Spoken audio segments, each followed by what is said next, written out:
And guys, it is actually very useful to try to use the wrist or the pronation of the forearm on the finish. I do this with a lot of my students who are trying to get more spin. For example, if I command the student to try to finish with the back of the hand towards the non-dominant cheek, so in my case it's my right hand towards my left cheek, this is basically a pronation of the forearm that's going to help me with a more vertical swing path.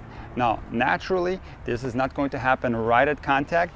It is going to happen closer to the finish. So if I command the player to do a pronation of the forearm on the finish, usually the contact that shortly thereafter will be without this pronation, and then once the racket gets to about this place, the player will then start to pronate the arm and turn the racket over this way. And the same goes for the wrist. I'm not opposed to using the wrist on the finish. Now, I don't necessarily teach this method because I have found that some players experience pain in flexing the wrist downwards on the finish. So this is up to the player. If they feel comfortable doing this, they can. I'm a much bigger fan of the pronation of the forearm on the finish. It's a much cleaner stroke. It doesn't involve the wrist quite as much. But again, both of these things might be good things to do on your finish. This might help you get a more vertical swing path and therefore get more topspin on your forehand.